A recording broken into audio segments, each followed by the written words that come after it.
Good morning, students. So now welcome to science class, and we are going to do our leftover topic, that is atmospheric pressure. So atmospheric pressure, before atmospheric pressure, firstly we are going to revise what is atmosphere. Atmosphere बच्चे, atmosphere means the layer of air around the earth, around you, है ना। अर्थ के चारों तरफ जो air की layer है, या उसको हम एनवेलप ऑफ एयर बोल सकते हैं, it is known as atmosphere. और ये एटमॉस्फेयर बच्चे हमारे अर्थ से 1000 किलोमीटर्स तक ऊपर तक है। सो the weight of this huge mass of air exert a pressure. Where it exerts a pressure? At all the points and everywhere on the earth. अर्थ में हर जगह इतनी ज़्यादा एयर जो है ये प्रेशर एक्सर्ट कर रही है, प्रेशर लगा रही है। और ये अर्थ के चारों तरफ एयर होल्ड कैसे है? ये होल्ड है ग्रेविटेशनल फोर्स की वजह से। So atmospheric pressure is the pressure of air around us. Atmospheric pressure क्यों है? It is due to the weight of air. So the weight of an air column of the height of the atmosphere and area 10 centimeter into 10 centimeter is as large as 1000 kgs। अब इस line का क्या मतलब हुआ? ध्यान से सोचो। एक क्यूबॉइड है जिसके नीचे वाला जो एरिया है दैट इज 10 by 10 सेंटीमीटर्स, मतलब लेंथ भी 10 सेंटीमीटर और ब्रेड्थ भी 10 सेंटीमीटर। बट जो हाइट उसकी पूरी एटमॉस्फेयर के ऊपर तक कवर कर रही है, मीन्स 1000 किलोमीटर्स तक कवर कर रही है। सो अब अगर देखा जाए तो अगर उतना कॉलम अगर हम लेते हैं तो अप्रॉक्सीमेटली वो 1000 kgs के बराबर फोर्स वेट हमारे ऊपर लगा रही है। और वो इतना ज़्यादा फोर्स अगर 10 सेंटीमीटर पे लगा रही है, तो अगर हम अपने चारों तरफ एक क्यूबॉइड फ्रेम सोचें कि हम एक क्यूबॉइड में खड़े हैं, ठीक है, और उसको हमें हाफ मीटर तो लेना पड़ेगा, हाफ मीटर, ठीक है, हाफ मीटर का हमने क्यूबॉइड लिया, half metre by half metre length breadth, और हमने ऊपर लिया 1000 किलोमीटर्स, ठीक है। सो इसमें कितना ज़्यादा एटमॉस्फेरिक प्रेशर हो जाएगा, मीन्स कितनी ज़्यादा एयर का वेट जो हमारे ऊपर पड़ रहा है। Now the question arises, why do not we get crushed under this pressure? इतना लार्ज प्रेशर और हम क्रश ही नहीं हो रहे हैं। हमें तो इतने प्रेशर के साथ तो हमें अर्थ के अंदर घुस जाना चाहिए था, धंस जाना चाहिए था ना। But the main reason is that there is also a pressure inside our bodies. हमारी बॉडी के अंदर जो फ्लूइड्स हैं, जो ब्लड मूव कर रहा है, जो अमाउंट ऑफ वाटर है, जो एयर है, और ये सब जो चल रहा है इन फ्लूइड्स के, ये फ्लूइड्स भी हमारी बॉडी पे अंदर से प्रेशर एक्सर्ट कर रहे हैं, और एयर हमारे ऊपर बाहर से एक्सर्ट कर रही है प्रेशर। सो अंदर वाला प्रेशर हमारा इतना ज़्यादा है कि वो एयर वाले प्रेशर को कैंसिल आउट कर देता है। Means it is just equal to the atmospheric pressure. Now if it is just equal to the atmospheric pressure, then it cancels the effect of atmospheric pressure and we don't feel any pressure of the air. Okay, I hope that you have understood that कि pressure बच्चे एक तरफ से, अभी हमने बताया था ना कि फोर्स जब इक्वल एंड ऑपोजिट लग रहा होता है तो वो कैंसिल हो जाता है ना, पहले बात करी थी ना। तो क्या होता है, एक तरीके से बैलेंस फोर्स हो गया ना ये, तो हमारे ऊपर कोई फोर्स ही नहीं लगेगा, कोई प्रेशर नहीं लगेगा। सो प्रेशर अगर हम, अच्छा अब हमने ये 10 सेंटीमीटर बाय 10 सेंटीमीटर लिया बिकॉज बच्चे हम पर यूनिट एरिया की बात करें, pressure is thrust per unit area, तो हमने एरिया को भी पर यूनिट लिया, तो हमने 10 यूनिट ले लिया, 10 सेंटीमीटर 10 सेंटीमीटर बाय 10 सेंटीमीटर, और हाइट तो हमारी उतनी रहेगी जितना एटमॉस्फेयर की हाइट है। सो अब एटमॉस्फेरिक प्रेशर को हम मेजर कैसे कर सकते हैं, by barometer in mm of Hg. Hg means mercury. Then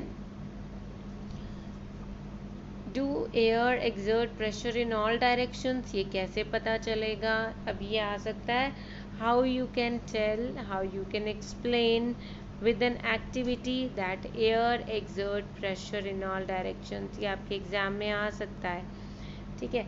सो इसके लिए आपकी एक्टिविटी 10 है बेटा आपकी बुक में, वो आपने देखना है। देखो आपकी एक्टिविटी में क्या है, एक बॉटल ली, बॉटल में हमने बॉइलिंग वाटर डाला, उसको थोड़ी देर अंदर ऐसे ही रखा, ठीक है, ऊपर से लिड बंद कर दिया।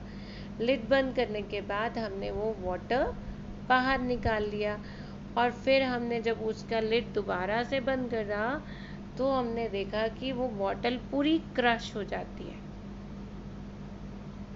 और इस एक्टिविटी में क्या किया कि ये कंटेनर है प्लास्टिक का, ठीक है, लूज कंटेनर होना चाहिए, ओके, थोड़ा जो लूज जैसे बिस्लरी की बॉटल्स होती है ना वैसी होनी चाहिए। सो इस बॉटल में पानी को, देखो पानी को गर्म किया, पानी का गर्म करने के बाद आपने पानी बिस्लरी की बॉटल को गर्म नहीं करना है बिकॉज वो गर्म होने से ही पिघल जाएगी, ठीक है। सो आप इसको देखिए, ये कंटेनर दूसरा है, कंटेनर को में हमने पानी गर्म किया, बॉयल हो गया जब पानी, फिर हमने उसका लिड बंद कर दिया। लिड बंद करने के बाद देखा कि ये एकदम क्रश्ड लगता है। सो इसका रीज़न क्या है, what is the reason of this?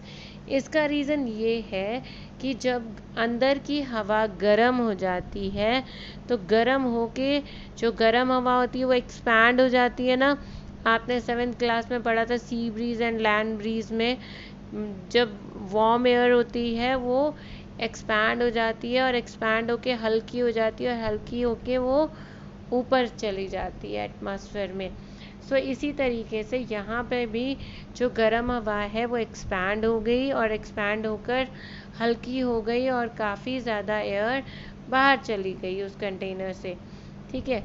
अब जब एयर कंटेनर से बाहर चली गई तो हमने लिड बंद कर दिया, तो हुआ क्या कि बाहर वाली एयर तो ठंडी है और अंदर वाली एयर गर्म है और एक्सपैंड हुई हुई हल्की है, तो ऊपर पूरे एटमॉस्फेयर की जो एयर है वो उस बॉटल के ऊपर फोर्स लगाएगी, और ऑब्वियसली अंदर की एयर और बाहर वाली एयर का टेम्परेचर अलग है, सो फोर्स अलग है, फोर्स अलग है तो प्रेशर अलग है, जिस वजह से बाहर वाली एयर का प्रेशर बहुत ज़्यादा हो जाएगा and it will crush the bottle, okay.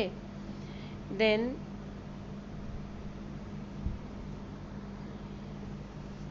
so the steam inside the bottle has been condensed by cold water. The bottle now has very little air inside it, क्योंकि सारी एयर एक्सपैंड होके बाहर चली गई है ना। The atmospheric pressure acting on the bottle from outside is therefore much larger than the pressure exerted by the air inside it. तो अब यहाँ पे अनबैलेंस हो गया तो ऑब्वियसली बाहर वाला प्रेशर ज़्यादा है तो वो बॉटल को क्रश कर देगा। Then we are moving towards factors which affect atmospheric pressure. सबसे ज़रूरी फैक्टर है altitude. As we go to higher altitude the air become thinner and the atmospheric pressure decreases. अब अगर हम जब माउंटेन पे जाते हैं तो आप लैंड के अकॉर्डिंग तो माउंटेन पे जा रहे हो, दैट मीन्स हमारी हाइट ऊपर, एयर की जो हाइट हमारे ऊपर है वो कम हो गई, क्योंकि हम खुद ऊपर चले गए माउंटेन पे, है ना.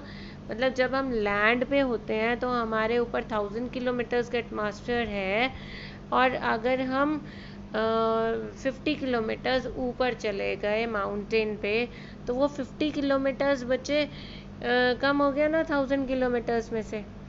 अब अगर वो कम हो गया और हमारे अंदर का एटमॉस्फेयर हमारे अंदर का जो प्रेशर है वो एटमॉस्फेरिक प्रेशर के बराबर था, कब?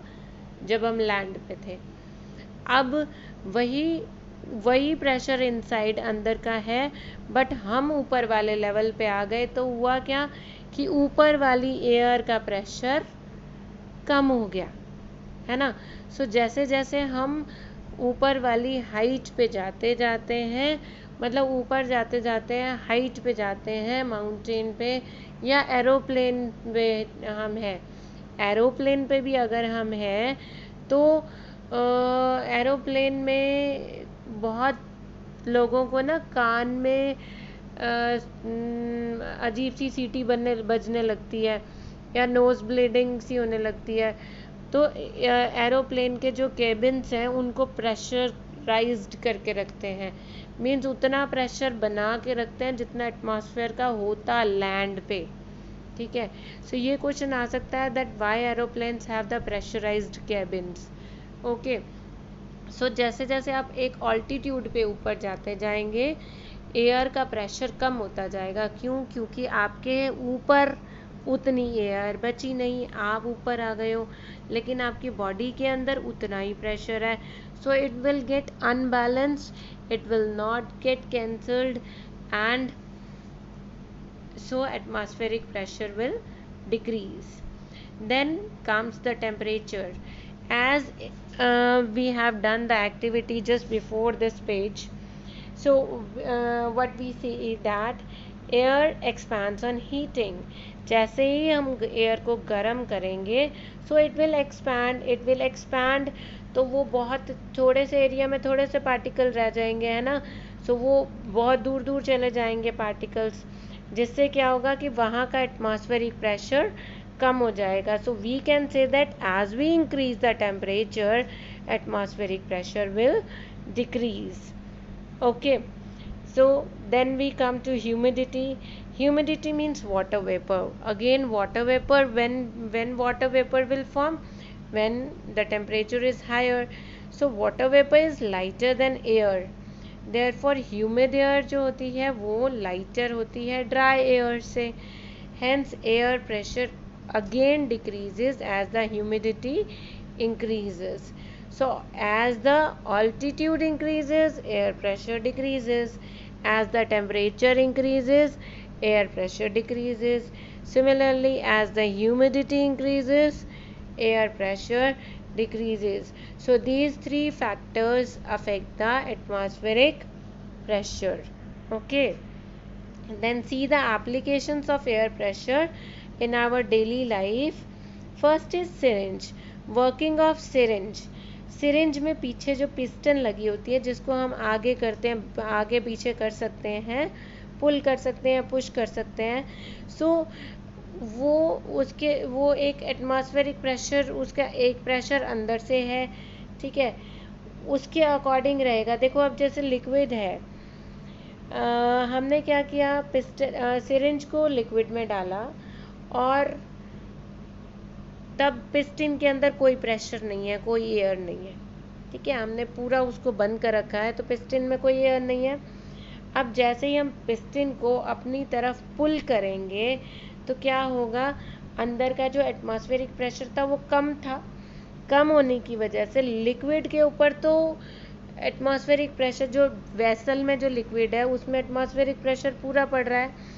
सो जैसे ही हम पिस्टन को करेंगे, पुल करेंगे अपनी तरफ, तो अंदर एयर नहीं है, ठीक है, अंदर एयर नहीं है, और ये जो सिरिंज है वो लिक्विड के अंदर है, तो अंदर एयर ना होने की वजह से उधर से एटमॉस्फेरिक प्रेशर का दबाव पड़ेगा और लिक्विड सिरिंज के अंदर चला जाएगा।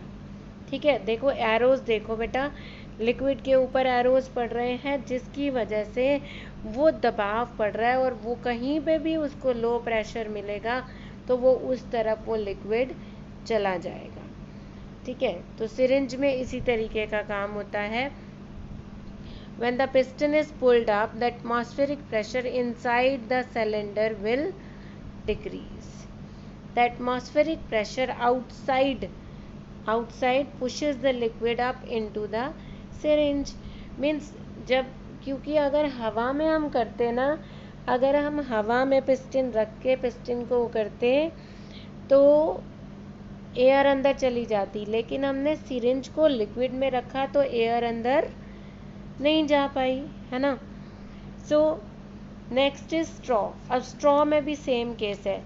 जब स्ट्रॉ के अंदर देखो एयर होती है, ओके, हमने उस स्ट्रॉ को डाला लिक्विड में, तब कुछ भी नहीं होगा। लेकिन जब हम स्ट्रॉ की एयर को सक करेंगे, खींचेंगे माउथ से, तो जो एटमॉस्फेरिक प्रेशर ग्लास के लिक्विड के ऊपर पड़ रहा है, जो ग्लास के अंदर जो लिक्विड है उसके ऊपर जो एटमॉस्फेरिक प्रेशर दबाव डाल रहा है, प्रेशर डाल रहा है, वो उस लिक्विड को उस स्ट्रॉ में डालेगा। क्यों? क्योंकि स्ट्रॉ के अंदर एयर का प्रेशर बिल्कुल कम हो गया। सो वो वाला प्रेशर बढ़ जाएगा और खाली जगह पे उस लिक्विड को जाने देगा। ठीक है, व्हेन अ पर्सन सक through the straw, the pressure in the straw become low. Straw के अंदर प्रेशर ख़त्म हो जाएगा, क्योंकि एयर तो हमारे अंदर आ गई, अब उसमें कोई एयर ही नहीं है, एयर नहीं है तो एयर का प्रेशर नहीं है, सो अनबैलेंस हो गया अगेन, तो बाहर वाली एयर का प्रेशर ज़्यादा हो गया। Atmospheric pressure outside which is higher will force the water को फोर्स करेगी into the straw and consequently into the mouth. Then we are coming at sucker hook. Sucker hook बेटा, जैसे हम टैडीज लगाते हैं ना, किसी भी शीशे पे लगाते हैं, गाड़ी में लगाते हैं, सो वो वाला हुक कैसे काम करता है? वो प्लास्टिक का एक पीछे सक्शन बनी हुई होती है, जब हम उसको वॉल के साथ प्रेस करते हैं तो उस सक्शन और वॉल के बीच में जितनी एयर होती है वो बाहर निकल जाती है। अब वो एयर अगर बाहर निकल जाएगी तो बाहर वाली एयर जो इतनी सारी एटमॉस्फेयर में है, वो सारा फोर्स किसके ऊपर लगाएगी? उस प्लास्टिक सक्शन के ऊपर। ठीक है, सो उससे क्या होगा कि वो पूरी एयर उस प्लास्टिक मटेरियल को हिलने ही नहीं देगी। ओके, अब हिलने नहीं देगी तो उसे क्या होगा? वो स्टक रह जाएगा, उसके साथ चिपक जाएगा। So when the sucker is pressed into place, the air inside it is forced out. Inside it मतलब जो sucker और suction और उसके बीच में है, wall के बीच में, as a result जो pressure sucker के बीच में है वो कम हो जाएगा, क्योंकि एयर बाहर निकल गई, और जो बाहर वाला एटमॉस्फेरिक प्रेशर है वो हाई हो जाएगा। Again unbalance forces there, so pressure high होने की वजह से वो वॉल के साथ चिपक जाएगा। Okay, now this was all about atmospheric pressure. Now we are going to read some book. Okay, so open your books and read with me. उसके अकॉर्डिंग देखते हैं, और एक्टिविटी 11 भी देखते हैं, that is also according to the suction. Now this is your book, atmospheric pressure, that is we know that there is air all around us, और air को किसने पकड़ा है? ग्रेविटेशनल पुल ने। Now this envelope of air is known as atmosphere. Now ये कहाँ तक कितना है हाइट में? 1000 किलोमीटर्स तक। So the weight of this huge mass of air exert a pressure where at all the points, at all the objects on the earth, और इसी pressure को हम बोलते हैं atmospheric pressure. We now know that pressure is thrust per unit area and we imagine a unit area at a place, वही जो मैं बात कर रही थी कि अपने चारों तरफ या एक यूनिट एरिया सिंपल ले लो, 1 मीटर 1 सेंटीमीटर 10 सेंटीमीटर, मतलब कितना भी ले लो, बट हाइट तो एटमॉस्फेयर जितनी रहेगी. तो the weight of an air column above that is the atmospheric pressure of that unit place. मतलब उस सिलेंडर में जितनी हवा, उसका जितना भार उस नीचे ज़मीन पे लग रहा है, वो पूरा भार उसके ऊपर लगेगा. अब वो कहता है कि इतना ज़्यादा लार्ज एटमॉस्फेरिक प्रेशर है तो हम दब क्यों नहीं रहे. We do not normally feel it, हमें फील ही नहीं होता. There is also a pressure inside our bodies that is almost same as this external pressure. So ये दोनों कैंसिल हो जाते हैं and we are not crushed under it. Okay, now we are coming to the next. जो इसके नीचे जो activity थी, एक्टिविटी 10, वो हमने कर ली है, समझ ली है. Now come in variation in air pressure. This is important बच्चे, so read it carefully. As we move to upwards through the atmosphere, the height of air column above us, ये above us याद रखना है, ठीक है. above us याद रखेंगे आप, this word above us would decrease, हमारे ऊपर वाली एयर डिक्रीज हो जाएगी and this would result in a decrease in air pressure. अब हमारे ऊपर की एयर ही कम हो गई तो एयर प्रेशर भी कम हो गया. So in fact when we move towards higher altitudes, breathing can become difficult. हम ब्रीथ करना मुश्किल हो सकता है, कभी कभी नाक से ब्लीडिंग होनी शुरू हो जाती है, ठीक है. और मोस्ट क्लाइंबर्स जो हाई माउंटेन रेंजेस पे, जैसे माउंट एवरेस्ट पे जाते हैं, वो अपने साथ ऑक्सीजन सिलेंडर रखते हैं क्योंकि ऊपर जैसे एयर कम होती जाएगी ऑक्सीजन की कंसंट्रेशन भी कम होती जाएगी, ठीक है. फॉर दिस वेरी रीज़न जो एयरक्राफ्ट या एरोप्लेन्स होते हैं उनके अंदर प्रेशराइज्ड केबिन होते हैं. प्रेशराइज्ड मतलब उसमें एयर का उतना प्रेशर आर्टिफिशियली बनाया हुआ होता है.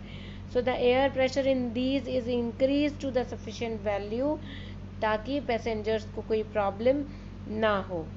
सो air pressure also varies with temperature and time at a given place, ठीक है. That due to uneven heating of earth surface, एक जगह पे गर्म हवा है, एक जगह पे ठंडी हवा है, तो उन दोनों के टेम्परेचर के डिफरेंस की वजह से जो गर्म हवा होती है वो एक्सपैंड होके ऊपर चली जाती है और ठंडी हवा नीचे से उसकी जगह ले लेती है और इसी वजह से हवा चलती रहती है continuously. So this is the main reason of land breeze, sea breeze, wind and storms.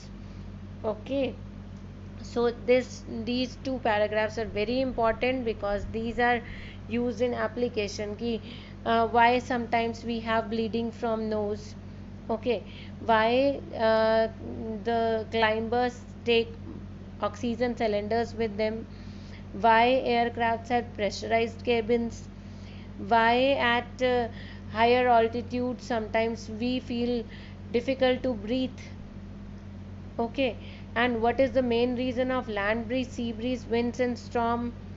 So these all are the reasoning questions based on this air pressure and you have to learn it accordingly. Okay, then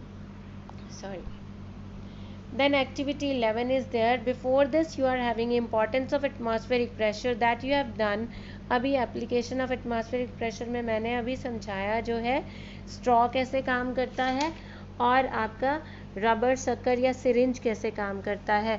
सो ये दोनों same चीज़ें हैं, ठीक है, इसीलिए मैं अभी उसको नहीं रीड करा रही हूँ आपको. Just read it out, you will get what is written over here, you will easily understand. So we are coming to activity 11. So to get an estimate of atmospheric pressure using an air sucker. देखो उसने क्या किया, एक बड़े अच्छी quality का rubber शक्कर लिया, उसको हमने हार्ड सरफेस पे एक स्टूल पे प्रेस किया तो उससे क्या हुआ, वो स्टिक हो गया. वी कैन नाउ, अब स्टूल उसके साथ स्टिक हो गया और हम उसको उठा सकते हैं. क्यों? क्योंकि शक्कर के अंदर की एयर जब हमने प्रेस की थी तो वो बाहर निकल गई. अब उसके अंदर तो प्रेशर है नहीं, एयर प्रेशर है तो बहुत कम है, तो ऊपर वाली सारी एयर जो बाहर एटमॉस्फेरिक प्रेशर है वो इसके ऊपर बहुत ज़्यादा लग रहा है जिसकी वजह से वो चिपक गया. अब उसके ऊपर आपने कुछ बुक्स रखी, तो कुछ बुक्स रखने के बाद भी आप देख रहे हो कि वो शक्कर उसको भी लिफ्ट कर रहा है बुक्स के साथ, ठीक है। सो हमें बुक्स को ऐड करते जाना है तब तक जब तक वो एटमॉस्फेरिक प्रेशर से बैलेंस ना हो जाए और हम वो शक्कर टूटना मतलब हट ना जाए, ठीक है। So now we are coming to force and pressure, that is force and pressure, that is we are coming to concept map. So this is the concept map of force and pressure, that how they are related, and your full chapter will be revised with all this concept map. So look at this force का nature अगर हम देखते हैं तो it can be push or pull. It arises due to the interaction between two objects. Force तब तक नहीं होगा जब तक दो ऑब्जेक्ट्स में इंटरेक्शन नहीं होगा, चाहे कांटेक्ट के चाहे बिना कांटेक्ट के. Can act on an object with और without being in contact. Interaction ज़रूरी नहीं कि कांटेक्ट के साथ हो. Force has both direction as well as magnitude. Now effect अगर हम देखें, फोर्स के इफेक्ट क्या होता है, चेंज कर सकता है शेप को, स्टेट ऑफ रेस्ट को, स्टेट ऑफ मोशन को, ठीक है, साइज को, शेप को, ये सब चेंज कर सकता है. This was about force. Now for pressure का formula is thrust upon area, thrust per unit area. So pressure due to solids, pressure due to liquids and pressure due to gases. Due to solids तो हमने देखा simple है, ठीक है. Liquids में liquid pressure depend किस पे करता है, it depends on the height of the liquid above it and the density of the liquid. Then it increases with the depth, depends on the density of the liquid and acts equally in all the directions. Liquid में कहीं पे भी हम देख लेंगे वो सभी directions में बराबर है. It does not depend on the shape of the container. Then pressure due to the gases. Gases में हम atmospheric pressure लेते हैं और atmospheric pressure plays an important role in our day-to-day life, and how it plays an important role you have just seen and we have just read out, ठीक है. So अब now your homework is to do the exercise. So try your exercise. I will give you the answers in the next class. Try the do your exercise A, B and C in your book. Take the pic and send it to me, or otherwise I'll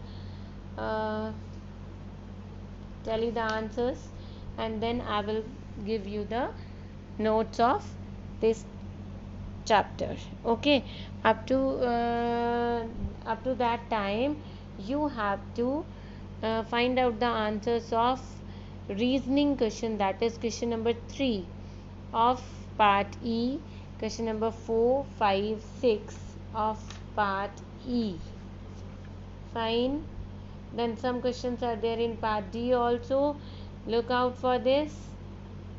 Just like question number 1 is also there, then 5 is there. These are reasoning questions, so try for these and you will definitely get the answer in your book also. Afterwards, after our discussion, I'll give you notes, I'll provide you notes. Okay, then thank you and do your homework accordingly. Okay, then after this a video is there, watch it carefully.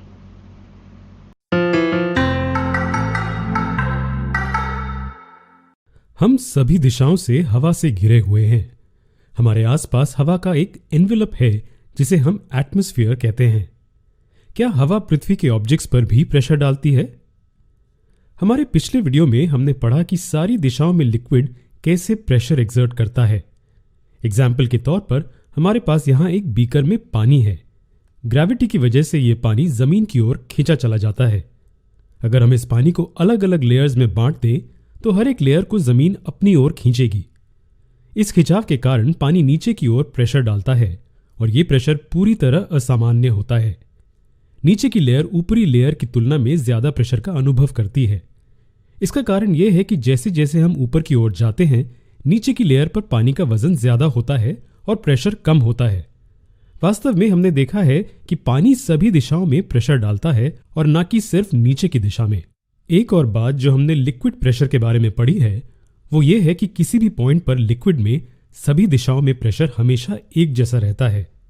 अगर हम पानी में किसी भी point को लें तो यहाँ पर पानी से जो प्रेशर एक्सर्ट होता है वो सभी दिशाओं में एक समान रहेगा।